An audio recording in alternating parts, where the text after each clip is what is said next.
Dad, this is so wrong. Why are you pulling me into this? Can't you do this for your family? Family? You're forcing me to marry a psycho. Is that really fair? Alan, Wyan's sister, dismissively rolls her eyes. Alan, oh, come on, Wyan. I already love someone. I can marry him. Finally, but that doesn't mean you can dictate my marriage. Dad exits sternly. Dad, no, I won't go along with this. I'd rather face the storm. Stop creating a scene, Wyan. Tomorrow is your wedding, get ready. Mary, lend her a hand for packing and other stuff. Alan scoffs, heading to her room, typing on her phone. Mom, do you hate me? Why this marriage? Baby, I don't hate you. I'm doing this for your own good and for family. Wyan looks at her in disbelief. What's good in marrying a psycho? He forced you to give him one of your daughters, and you chose me. How's that fair? Wyan. Your sister loves someone. If he finds out, her soon-to-be wife has an affair with someone else, maybe he KLL her. We might lose her. So you only care about her. I get it. I'll sacrifice my happiness for all of you, this is what you want. Wyan holds back tears, heading to her room. I'm sorry, Wyan. But how can I tell your dad, get ready for your marriage only for money, your marriage can save this family. She finally got married to Jimin. It was the first time she saw him dressing into petals. He was not giving bad vibes at all. The marriage was not grand. She moved in with him in his apartment, which was double the size of your entire house. She was nervous and also scared of being alone with a psycho. Wyan was still in her wedding dress and was sitting on the couch thinking about how she will spend her life with someone who is a complete stranger. She never thought to marry someone in this way. She saw Jimin coming inside the living room, but his expressions are different from what she had seen earlier. He was cold and looked like he was mad at something. Aren't you changing? I don't even know where to. Ignoring her, Jimin heads upstairs. Wyan followed him while mumbling. That's so rude. Jimin leads Wyan to their bedroom. Your clothes are in the closet. Go and change. Wyan waiting for him to leave, Wyan attempts to express her discomfort but he doesn't move. I need to change. Then who is stopping you? He walked and laid on the bed you swallowed down. Are we going to share the same room? We are married. What do you think? But we don't know each other much. I think we should give a little time to understand each other. Then she stopped as he came closer to her. This is how we're going to know each other more, but staying close to each other. From the very first day, she flinched when he suddenly tucked her hair flick behind her ears. I'm happy that your parents chose you. You are more beautiful and adorable than your sister. But I want to change. I am not comfortable like this. Wyan grabbed her clothes and was about to leave. But he grabbed her hand. Where are you going? He started coming closer to you from behind. You don't have to go to the bathroom to change. You can do it here.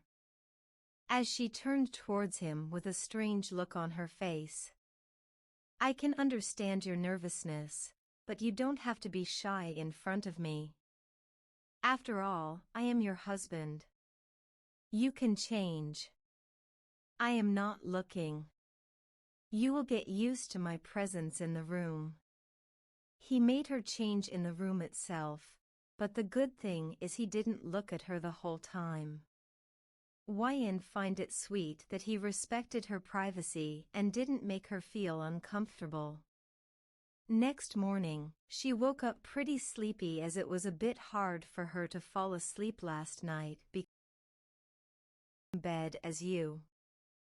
She came into the living room but was surprised to see unexpected visitors.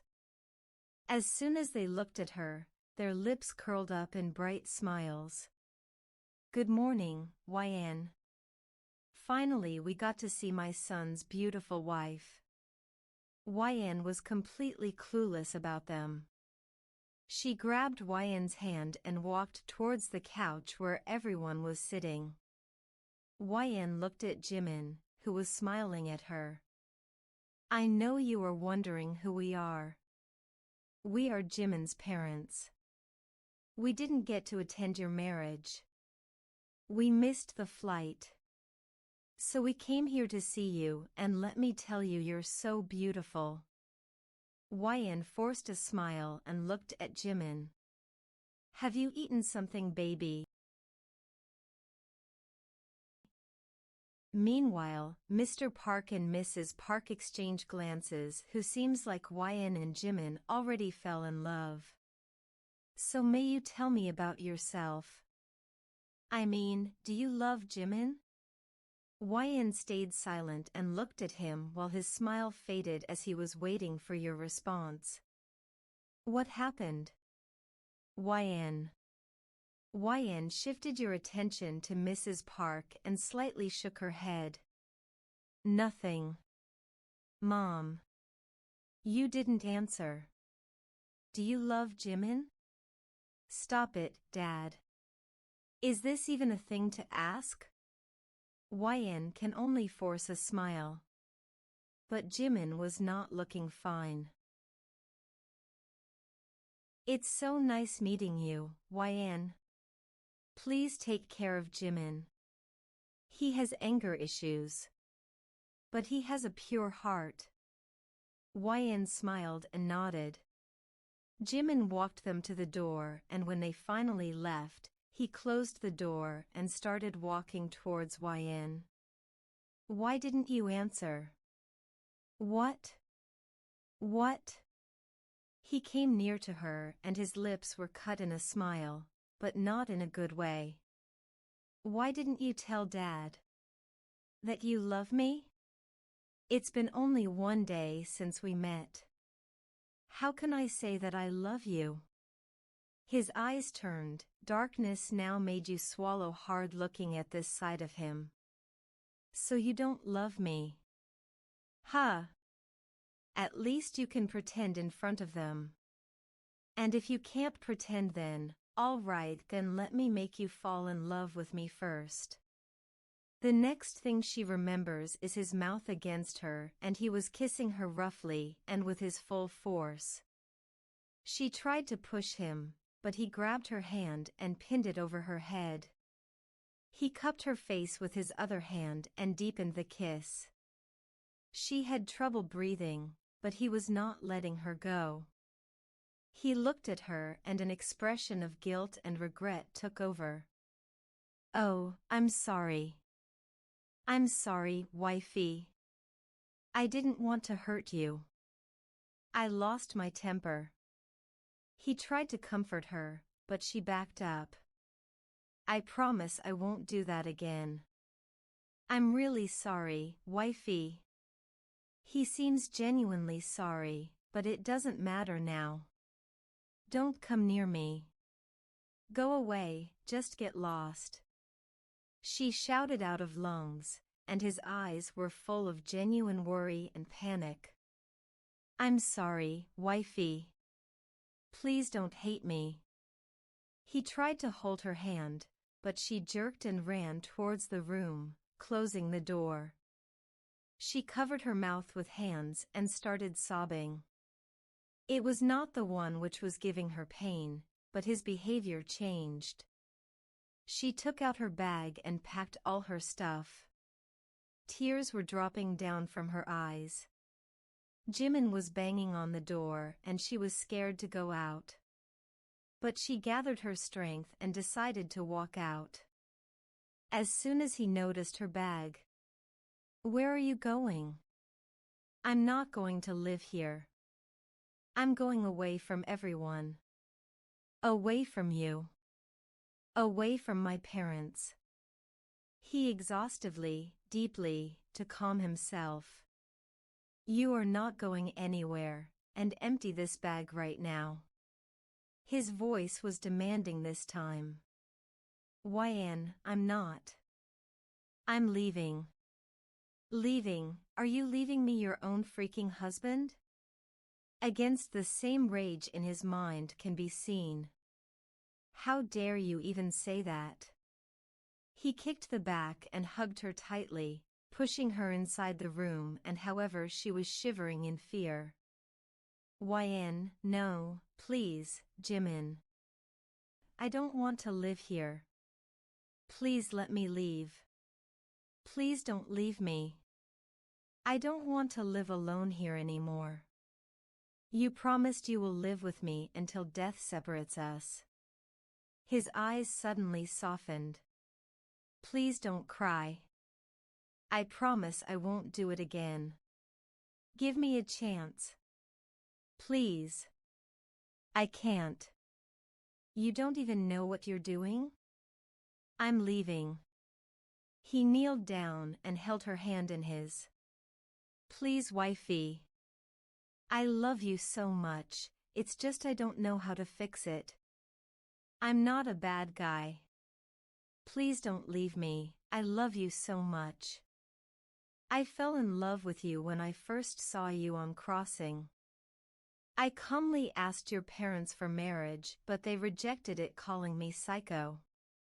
I knew that your sister would never marry a psycho guy. I forced your parents for marriage, but believe me, I am not psycho. I just lost my temper after living alone all these years. Please don't leave me. I will not even touch you, without your permission, I promise. I love you so much, my wifey. And what if you again do the same? I won't, I will try my best. Please help me. I really love you, my wifey.